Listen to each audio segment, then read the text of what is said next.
Welcome to Real Deep Stuff. We've saved your seat at the table for this conversation. We're so glad you're here.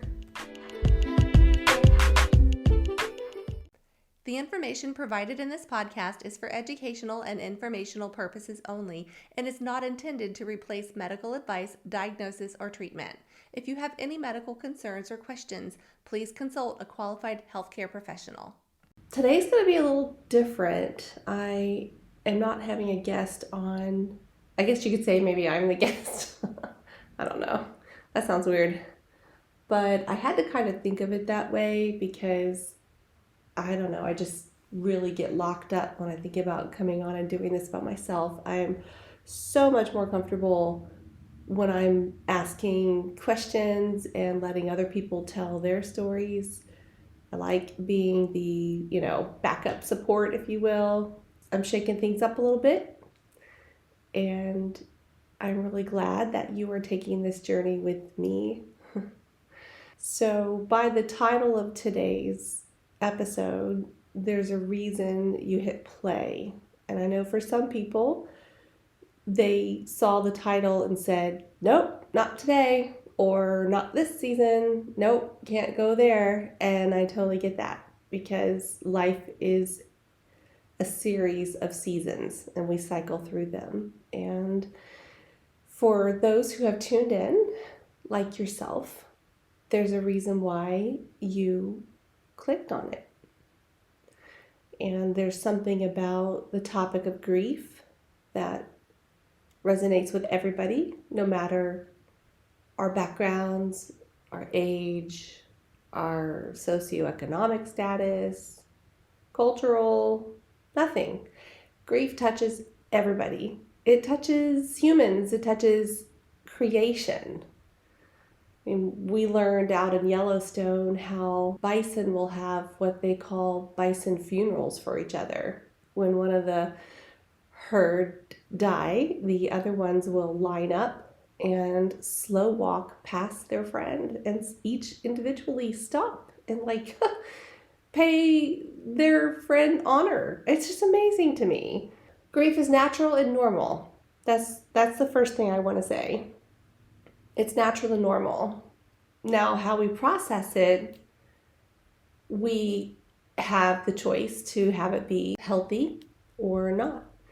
And I've done grief both ways. So I definitely know there's a difference, and I definitely recommend the healthy way.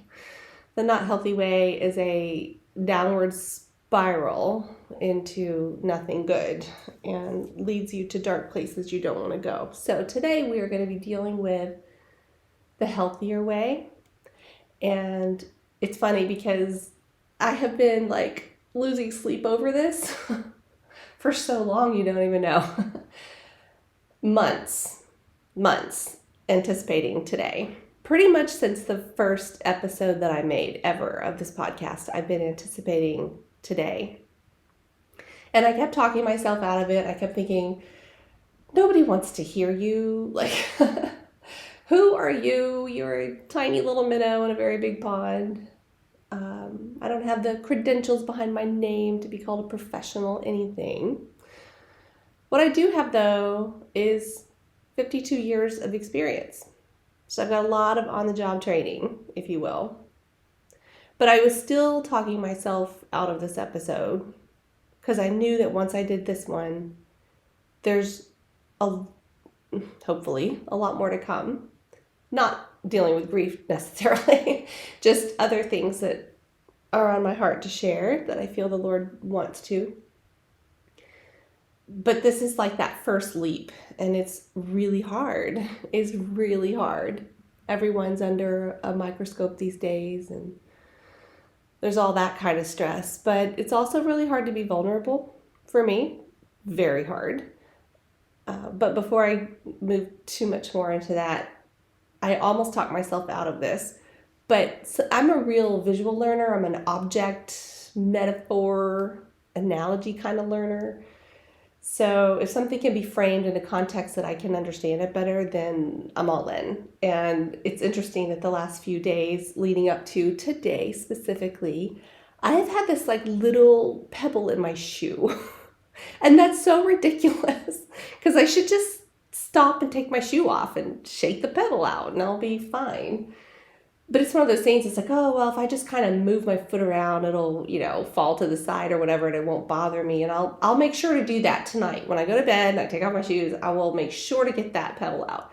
And then, the day happens and you do kind of adjust and it slips to the side, you don't feel it. And then so by the time I take my shoes off, I forgot all about it. And it's not till the next day when I put them back on and walk around, I'm like, oh my gosh, that pedal's still in my shoe.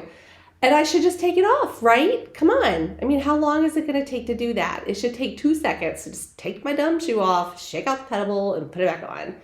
But for some reason, I just find that to be an interruption. I'll put it that way. It's an interruption to the day that I don't want. And that is a lot like how I view grief. It's an interruption, even though it's normal and natural and necessary. It's still an interruption to the daily flow of life. So we just kind of shake it off, right? We shake it to the side. We kind of move our life around to where we don't feel that pebble of grief, sometimes a boulder, feels like, in our lives. And we just keep going over and over, and every day is another iteration of just, I'll deal with it tomorrow. I'll deal with it tomorrow. I'll deal with it tomorrow. And the thing about like that little rock in my shoe, it's not going to magically go away. It's not. How many thousands of years would it take for that thing to finally dissolve in my shoe? It has to be dealt with. I don't believe in coincidences. I do think that there's a plan by God in this world. And I think sometimes we are set up for things for our good, even when they don't feel good, if that makes sense. So they're set up for our good, even if they don't feel good.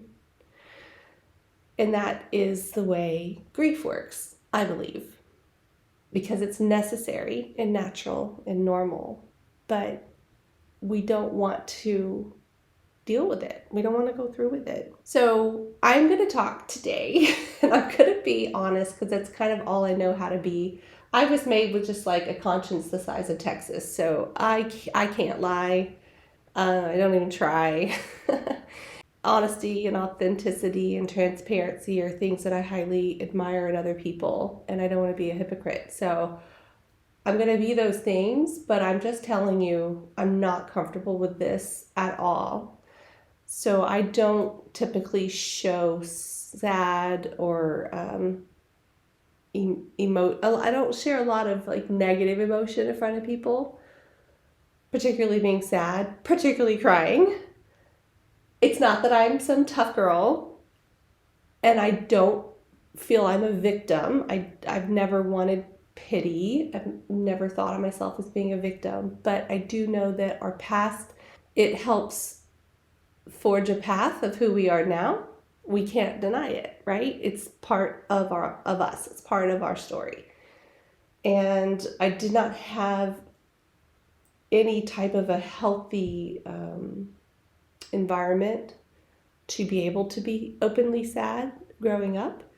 So someone that should have been my protector, someone that should have been safe, they did not ever want to see me cry. And there's a moment that, and I've worked with this a bit with my EMDR therapist, that I did an episode previously with her on EMDR, which I completely highly recommend. Cannot recommend it enough.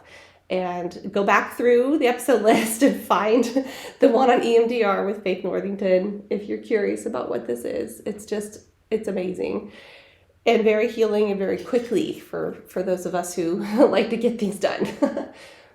So I've worked with it through her, but I do have some residual issues with this person in my life from my past that aren't done. So although the sting is gone, the memory is there. And sometimes it's hard to work out a conditioned pattern. It's hard to change, right? We're creatures of habit.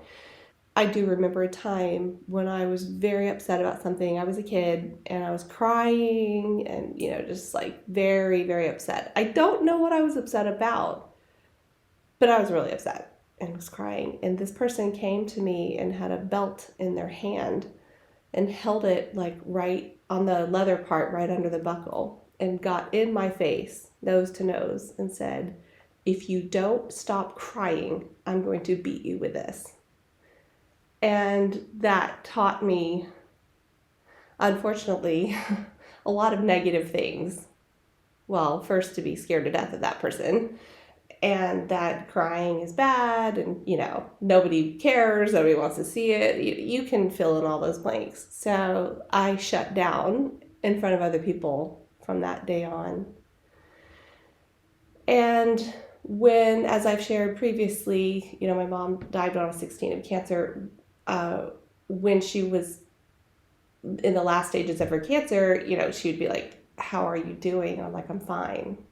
That became my mantra. I'm fine. If a teacher asked, I'm fine. Pastor asked, I'm fine. Friends asked, I'm fine. I became rock solid in my stance of I'm fine. And I've become a professional I'm finer. And that is a wall that I can build in a half a second in front of anyone at any time. Partly because of the first person with the belt buckle and all of that. And then watching the center of my life slowly die in front of me, I just decided that the better option for me was I was just not going to share that side of me with other people.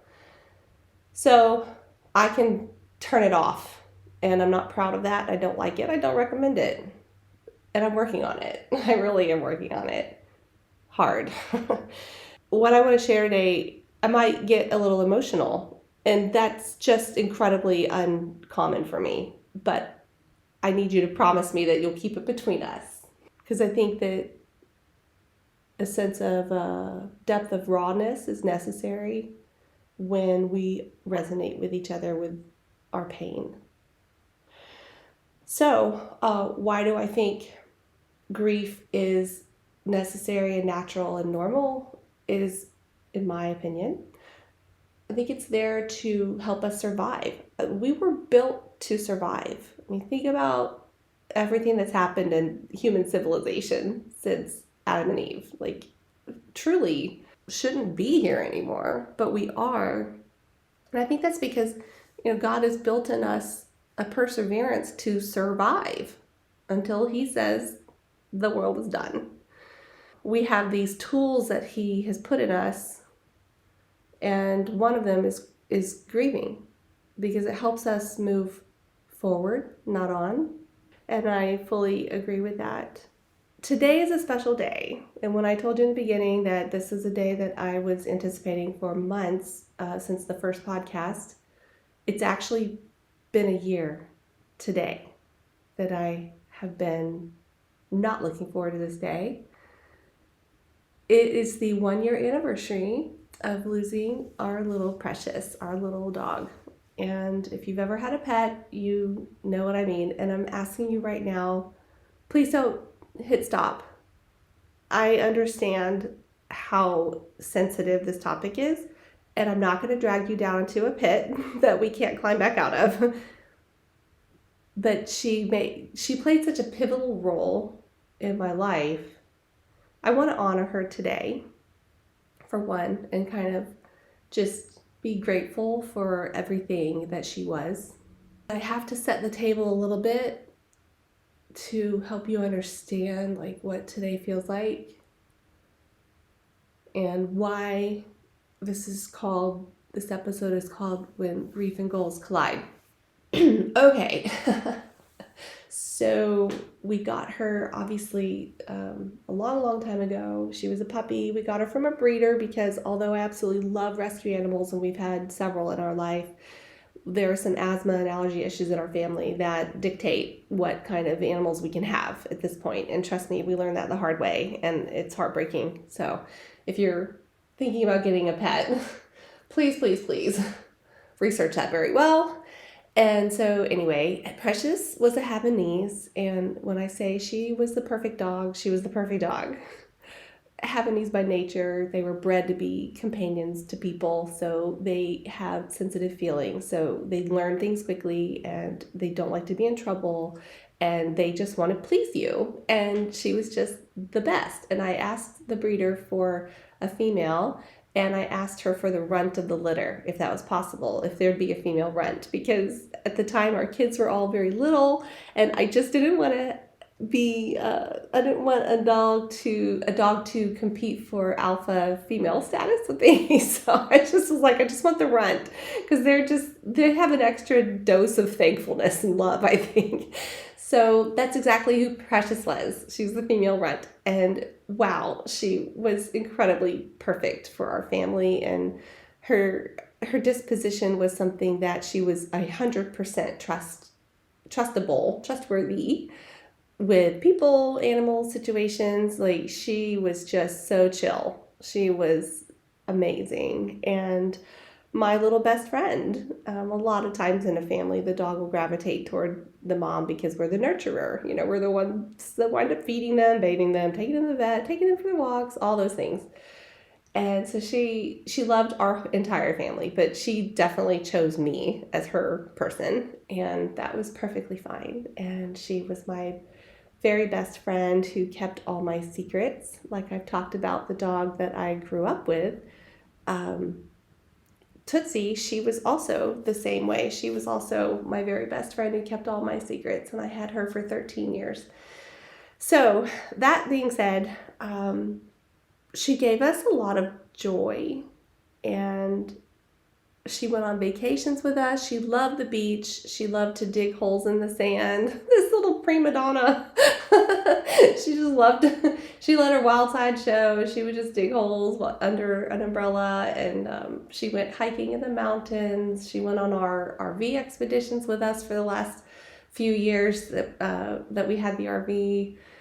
She's just a rock star. And later on in life, you know, she just couldn't go as far as we could go. So I got her a stroller. And so she and I would take these stroller walks, and we got her a backpack that she could ride in if we were going to be doing like a river hike or something that she just couldn't safely cross or just couldn't cross. So in our RV, she had 3 dog beds, let me just say. And it's a small RV. It's a little camper. She was amazing. She had a little life jacket and a raincoat and her winter coat, and of course all of her favorite friends, her little soft friends. And she was spoiled rotten, and she deserved every bit of it because she was perfect. She just gave love. She just made life so much better.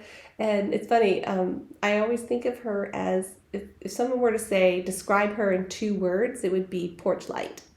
And what that means is, growing up, my grandparents, every time we would leave their home, because we were there often, if it was night, Granddad would always say, "We'll leave the light on for you," meaning you're always welcome here. This is home. You're always welcome here.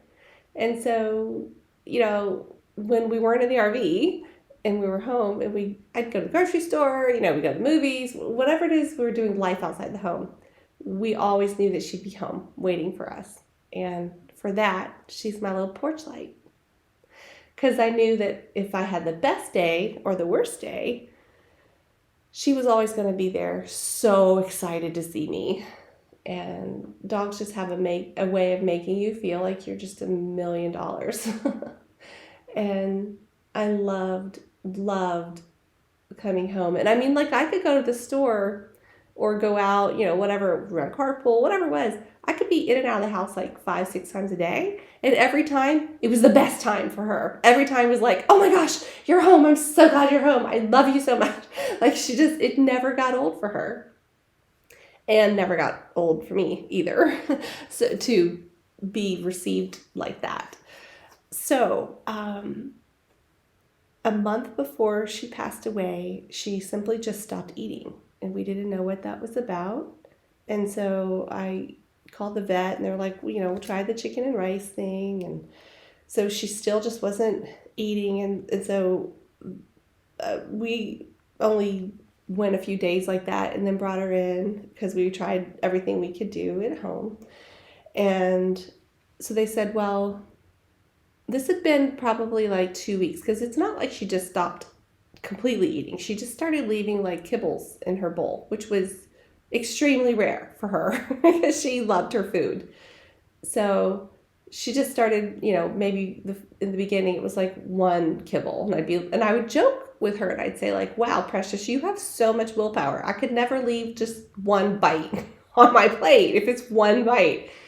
And I was kind of kidding around with her. So that went several days, close to a week. And then the next week she was leaving a little bit more in the bowl. And I was like, huh. So by the third week, she just really wasn't eating. So that's when we took her to the vet. And so she said, I think it's time to run some tests. And I was like, okay. So I had asked him to make a little deal with me. I said, Precious has been such a huge part of our family. I mean, we gave her a puppy shower when we got her, invited all the friends over, and we literally threw a baby shower for Precious. It was really fun because our kids were little, so like all their friends came over, and it was just completely adorable. And when I tell you she was a part of everything we did, Halloween was one of her very favorite times because we always sit out front and with a fire pit, and we like to meet the little trick-or-treaters on the sidewalk, and she just knew. I'm just telling you, that dog just knew when it was Halloween because she could just feel it in the air. And then I would go get her little tutu, which was actually our daughter's tutu when she was 2 years old. But it fit her so well. It's the only thing that, because trust me, she had an entire box of wardrobe outfits like Mrs. Claus and all kinds of things. But this tutu was just really, really comfortable on her and not restricting and all that. And so every year she was ballerina, just every year, because it worked. So wash, rinse, repeat. So I'd put her little tutu on and we'd sit out front and she would just get doted on by, all the kiddos looking so cute. And the other day that was her favorite day, was bake sale day. And that was amazing because we did a bake sale for 16 years to benefit Samaritan's Purse. And it was a giant event. And that's a whole nother story. But she knew bake sale day and she had to be smack in the middle of it. When she was really little, we put her in a playpen to make sure she didn't like wander off. And then, as she grew, she had her little dress, we had a Christmas dress for her in addition to Mrs. Claus. So she wore her little Christmas dress and just loved greeting everybody. It was her favorite. So we're 3 weeks into struggling with her eating, and I could feel just by picking her up that she was losing some weight. So they ran the tests, and my husband was out of town for work, and it was a Friday, and he was coming back in town at the same time I was out at Costco across town, and I didn't have anything for dinner, and I was gonna get Mexican because it's always a good day for Mexican around here.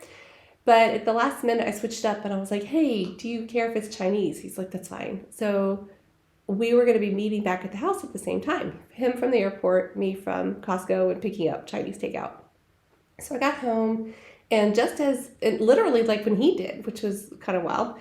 So he's helping me unload Costco and the big bag of Chinese takeout, and the phone rings, and it's our vet. And, when you've been a part of a veterinarian practice for so many years, because before Precious, we had a dog and 2 cats. And so we've been with this practice for over 20 years. And the vet is family to us and definitely a friend. She called again Friday afternoon, like right around dinner.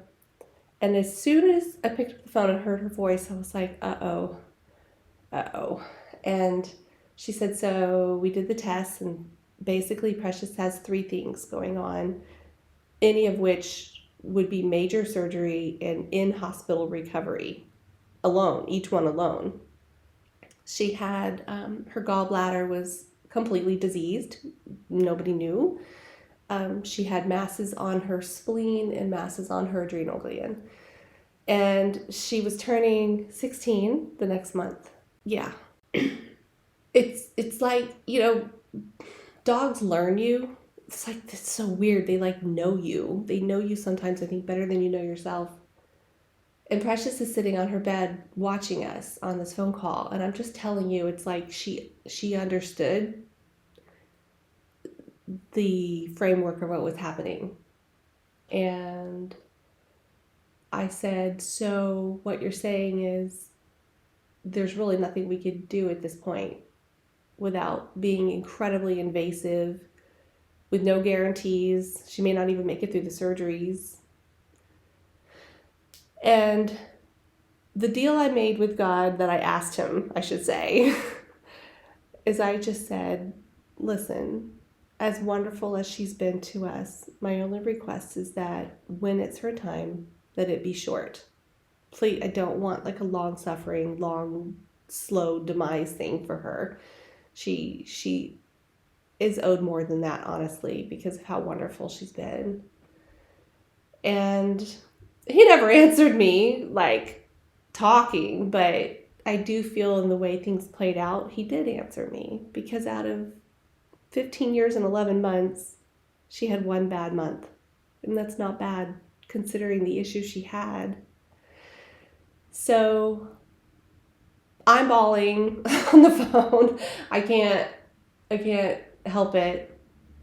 My husband's crying. Pretty sure the vet was crying.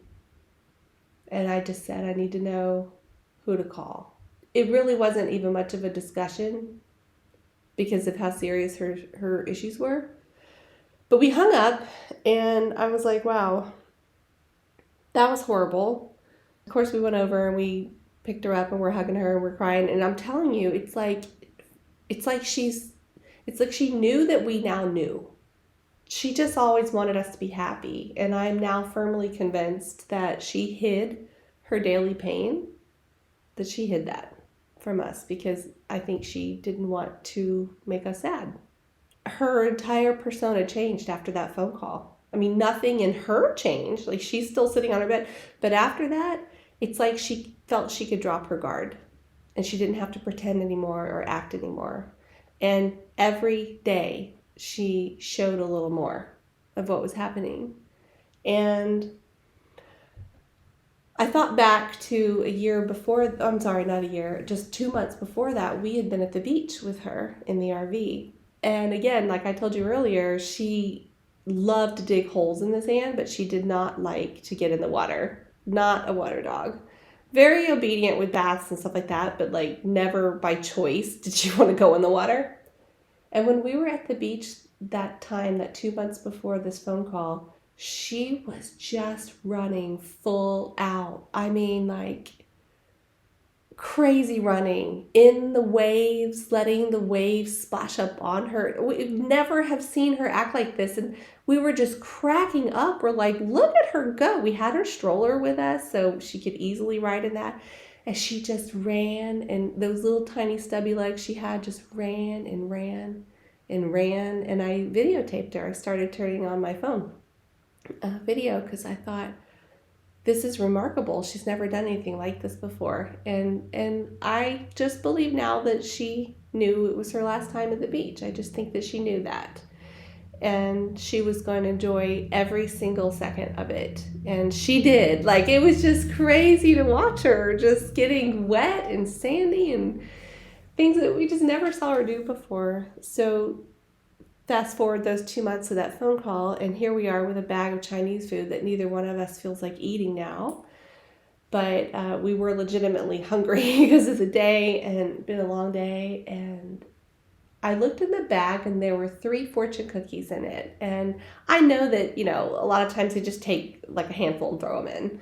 And sometimes they are, 1 cookie per entree. So I found it interesting with 2 entrees, there were 3 cookies, and it never, in all these years of owning animals, I've been involved in animal husbandry for all but about maybe 6 years of my entire life. So I've always had a pet. And I've never thought, since she couldn't eat people food, and even before that, I mean, it's a fortune cookie. I would never think to give that to a dog. So this time I looked in there, and it just like, God just kind of tapped me on the shoulder and was just like, isn't that funny how there's 3? And I told Bruce, I said, I think one of these should be for her. And it's a game. We don't believe in fortunes or luck or anything like that. But it is fun to read them. Sure, it's fun. Sometimes they don't make any sense. So I really don't put any merit in them at all because they're computer generated. But it is fun. It's just a fun tradition to do. So in keeping with formal tradition of fortune cookies, I put all 3 that were wrapped in my hand, and I handed them all to her to let her choose on her bed. Because tradition is you're not supposed to hand someone their fortune cookie. They're supposed to pick it. Again, all the luck stuff aside, this is whatever. It's just fun. So I put all three in front of her, and she put her nose on one of them. And I was like, wow, she has clearly, I was like, are you sure? Is this the one you want? And she definitely wanted that one. I was like, okay. So Bruce and I opened ours, and they were just kind of silly or whatever. And I don't remember what they said. But so then we opened hers and read it, and I just stopped in my tracks. And I was like, whoa, whoa. The one that she picked, I took a picture of it. It says, it's not only important to add years to your life, but to add life to your years. I mean, seriously. We had just gotten off the phone with a vet to discuss the very hard decision of making that difficult choice for your pet. That one last thing you could do for them, right? And reading that, it's not only important to add years to your life, but to add life to your years. It was just uncanny. And I was crying, and I said, Bruce, I don't believe in fortune cookies. Just, this is crazy. And we both were like, well, if he could talk through a donkey, because in the Old Testament, a donkey spoke. And so, like, kind of tongue in cheek, we were like, if he could talk, if he could use a donkey, could he use a fortune cookie to just maybe, I don't know, calm our hearts a little bit? Because it's so true. Years to your life are important, but quality of life in your years is also important. And it's the weirdest thing. It was just kind of like, I mean, certainly Precious didn't know what was going on, but it's like she chose the one that was perfect for her. And it just helped give us some strength to make that decision. And today's weather is very apropos for this anniversary, because we woke up to rain and thunderstorms that have now given way to sunshine. And it's just all fits weirdly together, the highs and lows. And I'm one of these weird ones that love thunderstorms. So for me, the lightning and the thunder is a high. But the people that I saw running out this morning that got caught in the rain probably didn't appreciate that. But for them, it was a low. But a high and a low at the same time. There's actually a scripture that says exactly what I'm trying to say. And it's Proverbs 14:13. And believe it or not, I listen to the Daily Audio Bible. I've said that before. Highly recommend. It's an app. It gets you through the whole Bible in a year. Brian Harden is the host for it, and he does an amazing job. So this was the proverb for the day. Today. So it's just crazy. Like, with the weird weather, the stormy and the sun, and then having this be the proverb is just, it's not lost on me. So it's Proverbs 14:13, and it says, even in laughter, a heart may be sad, and joy may end in grief. And that is so true, because there's a big thing these days that talks about sharing that space, how happiness and sadness you can be both at the same time. And I find it just amazing, because that's not a new concept. I mean, Ecclesiastes 1:9 says, what has been will be again. What has been done will be done again. There is nothing new under the sun. So maybe this morsel of knowledge is new for our generation, but it is not new. The fact that even in laughter, a heart may be sad and joy may end in grief. And I really like that it's different translations. So that was the CBS standard. The KJV standard is, even in laughter, the heart is sorrowful, and the end of that myrrh is heaviness. That's a little bit formal for my understanding. But if we go to the ESV, even in laughter, the heart may ache, and in the end, joy may be grief. Two more. The NLT, laughter can conceal a heavy heart, but when the laughter ends, the grief remains. And then MSG message. Sure, those people appear to be having a good time, but all that laughter will end in heartbreak. Sift and weigh every word. So keeping with the original translation, even in laughter, a heart may be sad and joy may end in grief.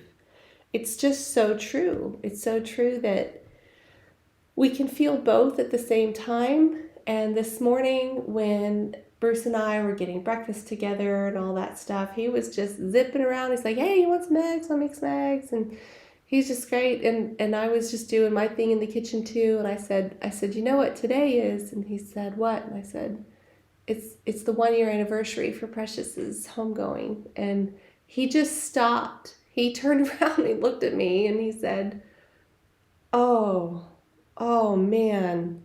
And he's like, I didn't realize. And I said, yeah, I've been anticipating this day for a while. I said, I'm really sorry. I feel like I just kind of crushed your mood a little bit. And he's like, wow, I was really happy and now I'm really sad. And the fact is we're both, right? That's life. Because even in the deepest sadness of what I think about what we were doing 365 days ago, I also am so grateful that I have today, and I've had a whole nother year on this planet to live and love and laugh and all of those things. And so I am just truly trying to embrace the idea that we can do both. We can do happy and sad. So this is where the goals parts comes in. So like I told you, Precious and I, we did our little life together every day. I mean, wherever I was, there is where she was. So like in the bathroom, in the bedroom, in the kitchen, wherever I was, that is where she was. And so she and I did our little jam every day together. We would walk and I'd listen to Daily Auto Bible. And I have some other podcasts that I like, or TV or music, whatever. And we'd just be doing our thing. And even before she needed a stroller, I mean, she and I walked every day for years and years. And when she passed away, I lost all desire to walk. All desire. I mean, I love sports. I love swimming. I love hiking and biking. And I love all those things. But walking, like in my neighborhood and all that, it stopped that day. I lost all drive. And therefore, when I wasn't walking, I now couldn't even listen to the daily audio Bible because that's what I did when I walked. And I walked with her. So it all just stopped. And I am a bit of a goal setter, and I like to finish what I start. Nothing gets me happier than scratching something off a to-do list. So it was bothering me that I knew I was getting behind. I was getting behind physically. I was getting behind with this 1 year Bible plan. And I just was like stressing out about that. And for 7 months, I couldn't walk. I just couldn't do my daily walk. I couldn't even try. Walking to the mailbox. It was something about walking in our neighborhood at all. Just no. So I mean, I did other things. We still were in the RV hiking and biking and all those things, but just that daily rhythm with her, it just was too hard. And that's one of the things I think we grieve when we lose a pet is we grieve that rhythm that we had. I think we also grieve who we were to them and who they thought we were, right? The superhero. And I missed being that strength for her caregiver. I missed all of that. I missed that she thought I was a rock star. So 7 months I didn't walk, and I knew that Christmas was coming, and that meant the end of the year, which meant I want to finish this Bible plan, this reading plan. And I was like, I just don't know how to do it. And so I still didn't walk, but I started listening again. I'm like, well, let me try a different way. Let me try to listen to this while I'm cooking or while I'm getting a shower, something like that. And so I started doing that, and I started gaining momentum listening. Still wasn't walking, but I still could listen to my plan and start to catch up, and getting some wins under my belt with that. I was really like motivated. Okay, I can do this. I'm going to finish out December 31st on December 31st. I'm not going to go into next year with last year. I'm not doing that because it resets to January 1. So I actually did it. I somehow, in a few months, I caught up on all of that, and intentionally, not just white noise playing, like listening to it. It was a goal that I had to work hard at, and it required more focus and attention than I'm usually able to give things, because I have the attention of a gnat, and I know that. So it took a lot of mental fortitude to go, nope, I'm going to do it. And I did it. And I was really excited about that. But then there's this walking thing. I'm like, okay, I need to reconcile this somehow. And it wasn't until I mentioned to someone dear, very dear to me, that will be introducing you to soon, that I mentioned this crazy idea that I had on my bucket list of a physical goal. And she was like, well, I'll do it with you. And I was like, what?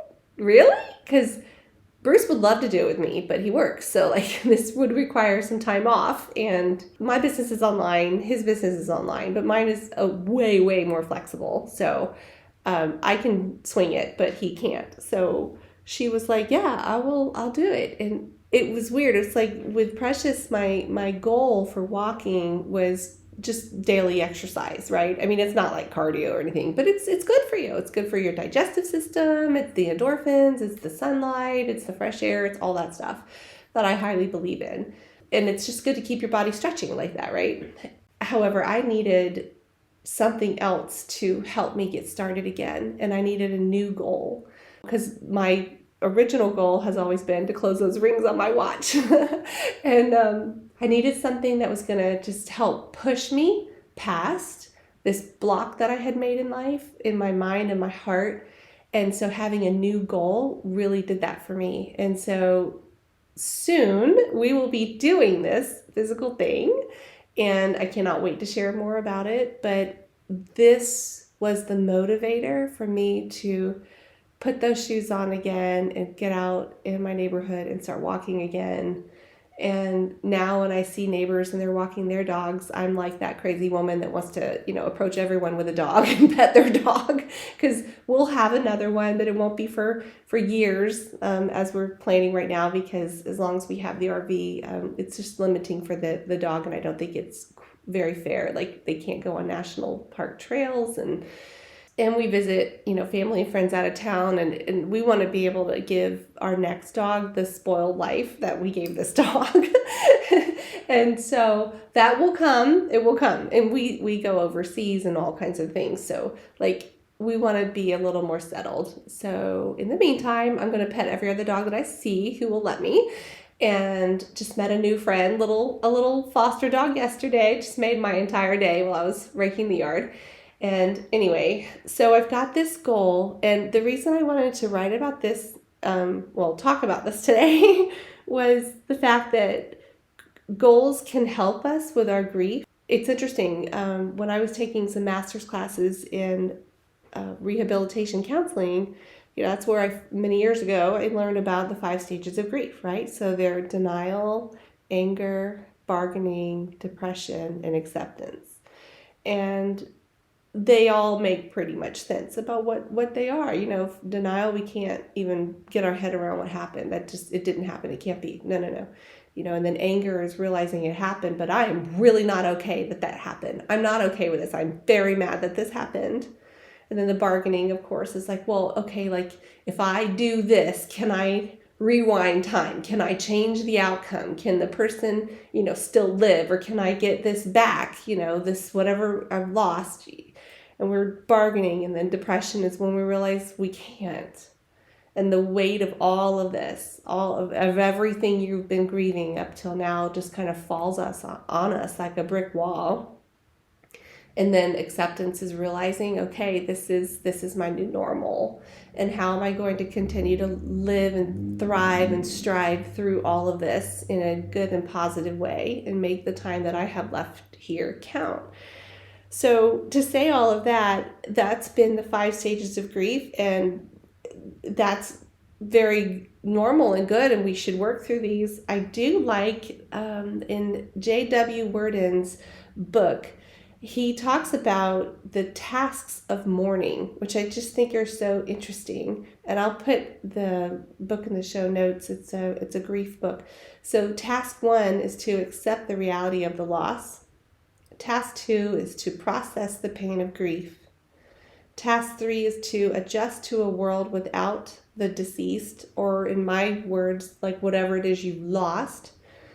And then task 4 is to find an enduring connection with what you've lost in the midst of embracing a new life.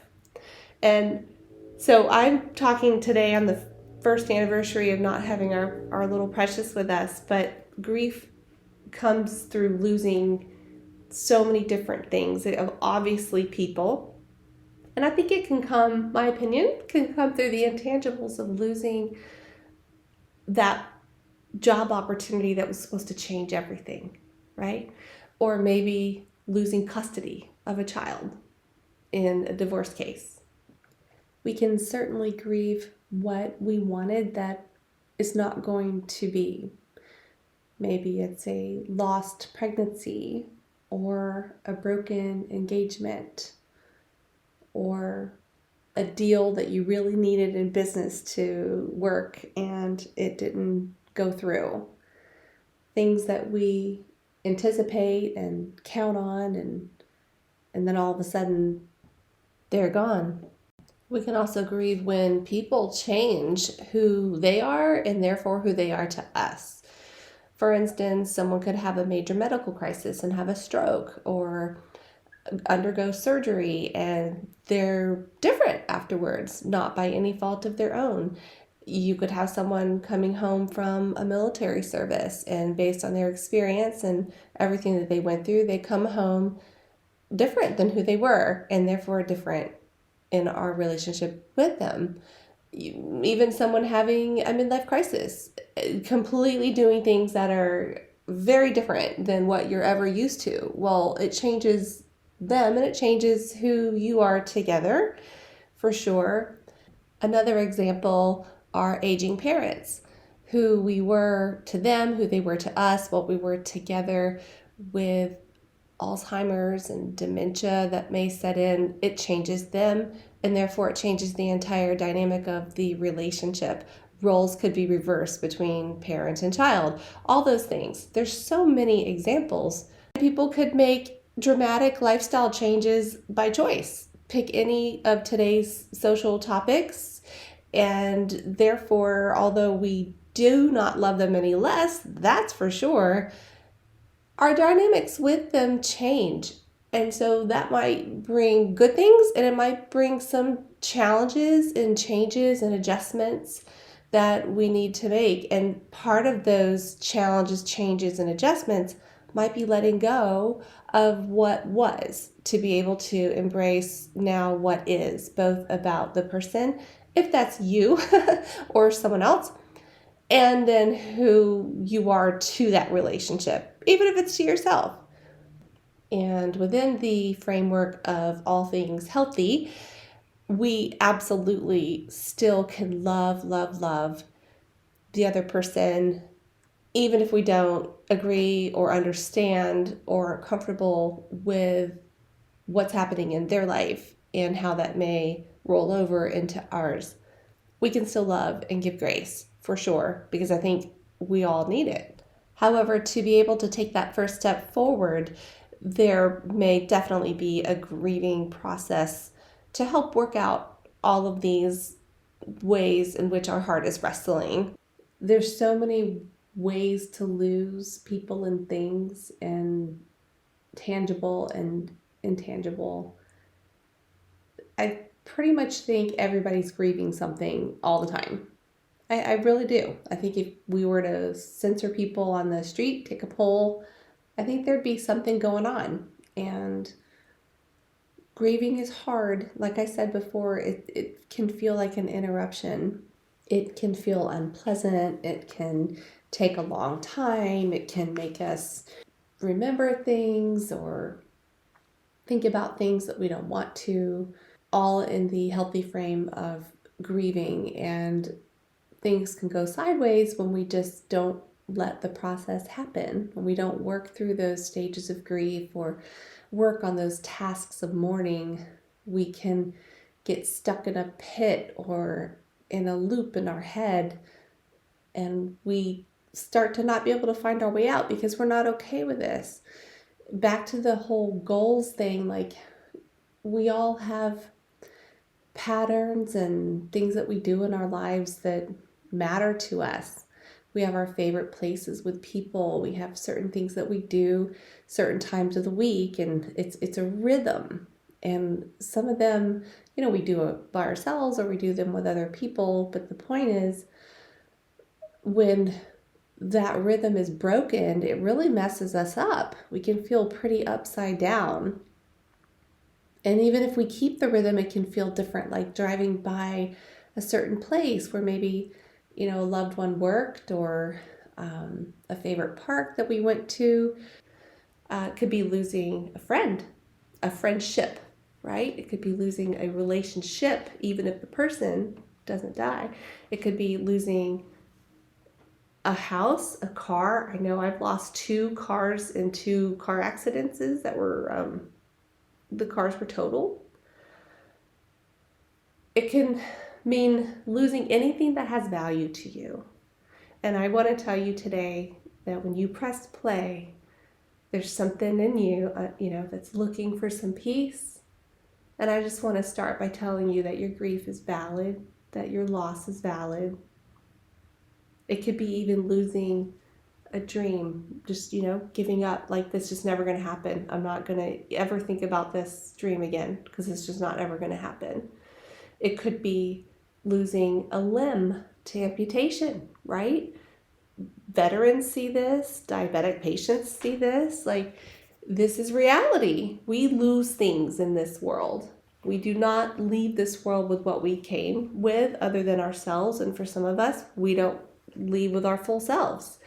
Losing your sight, women losing their breast to cancer. Like, it could be anything that you're grieving. And then all of the things that come along with that. Like, well, now that I don't have my foot, I can't run anymore. Like, the grief is just like, whew, it's a domino effect. Loss is it just seems to just want to go on and on and on. But I want to tell you that when we do the steps to process grief and what we've lost in a healthy way, you can have that abundant life that Jesus talked about in John 10:10. I've come that they have life and have it abundantly. We're not here to be miserable and just suffering all the time. Like, life is a mix of everything. We're going to keep having losses and keep suffering, but we're going to also keep having wins and keep laughing. But a lot of that, I think, it's up to us. And I have a favorite scripture I just wanted to share with you. I actually wrote it on an index card, and I keep it on my keyboard all the time. It's been here for years. It's probably been here for more than 10 years. And I give it out to all my friends who are in a hard place. It's Psalm 51:12. Restore to me the joy of your salvation and grant a willing spirit to sustain me. So I found this scripture when I was deep in depression over a very hard season of life. And it literally, I would just read it sporadically throughout the day. And it's like water to the soul. So I'll say it again. Restore to me the joy of your salvation and grant me a willing spirit to sustain me. So I love that it's saying, first of all, I need joy. I don't have it in myself. I'm empty. So I need the joy that comes from you, God. Joy is different than happiness, as we know. Happiness is an emotion, and that can flutter away at any given moment. But God's joy is forever, and we can have that in the worst of times. We can still have His joy, and like they say, that the Bible says, "The joy of the Lord is my strength," and that is very true. But also grant me a willing spirit to sustain me. And I think I loved that word when I first saw it, sustain, because I was just needing oxygen for the next breath, right? Major panic attacks. I was actually a very healthy person, but because of the depression and the anxiety and the stress in life, I was actually on 2 blood pressure medications and a pre-diabetic medication. For a healthy individual, that's a crazy ride. And so I'm not on any of those now. And it's interesting because like I had to go through the whole process of with therapy and all of these things to say, okay, how can I be okay even when things aren't okay? A whole nother podcast, but it's so true. When you can really find that secret sauce of how to be okay when things aren't okay, things like your health, can reward you. So that's a good thing. But talking about the 5 stages of grief versus, or I should say, in addition to these tasks of mourning. So it's really interesting to look at it, the tasks of mourning, like for someone who is like me, who likes a to-do list and likes to feel accomplishment and progression, and like, we're making some steps here, we're making some way through, to accept the reality of the loss. I would actually kind of addend that to say, to accept that there's been a loss, right? That I think those don't necessarily mean the same thing. To accept the reality of the loss and to accept the fact that there was a loss. I think those can be separately unpacked, even though they're kind of in tandem together. And then to process the pain of grief. That was those 7 months that I just couldn't walk and I couldn't listen to my dab or anything like that. I just couldn't. I was processing so much with the loss of my little puppy.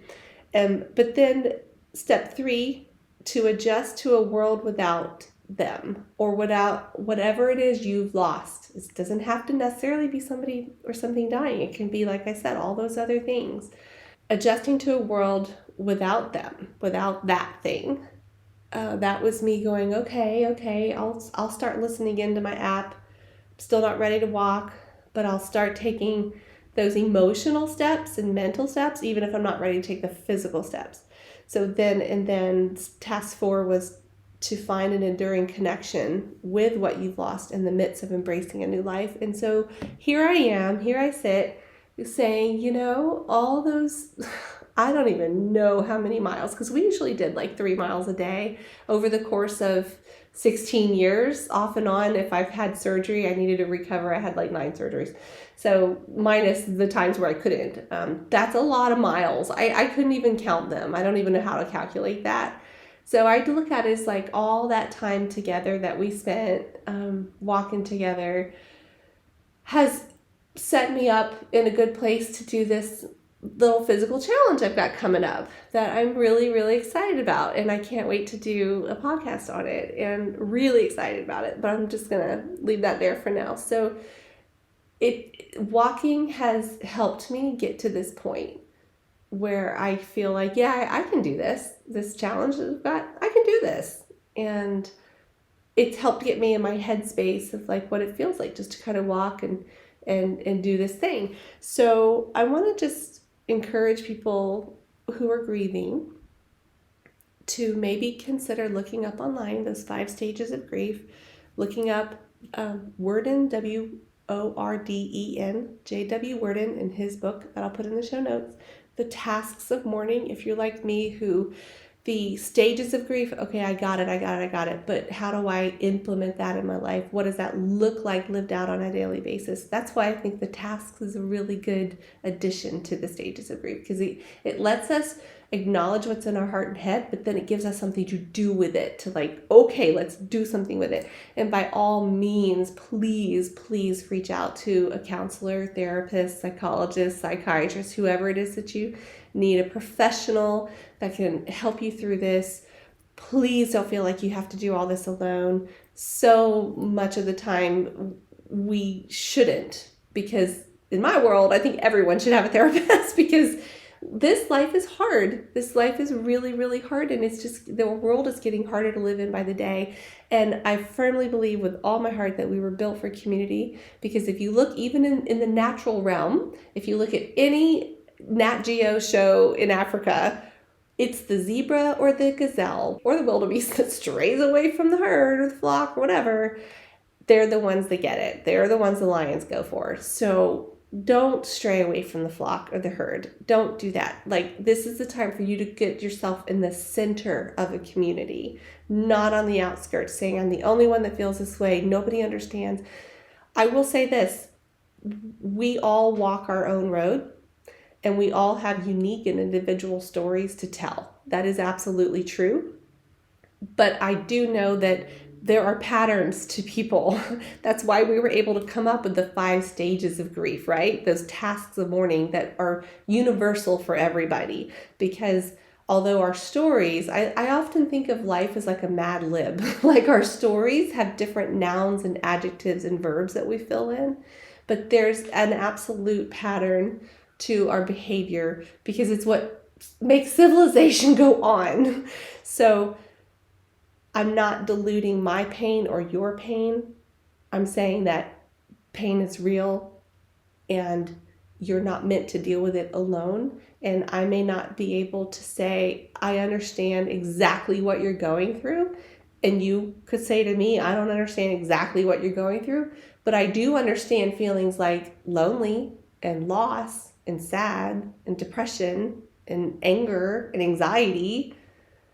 I understand all of that, even though it looks different person to person. So please don't be that zebra or gazelle or wildebeest that slowly wanders away, because that's when we're alone, that's where the bad things can happen. That's where the dark stuff is. So stay in a community, whether that community is 1 person or 50 people.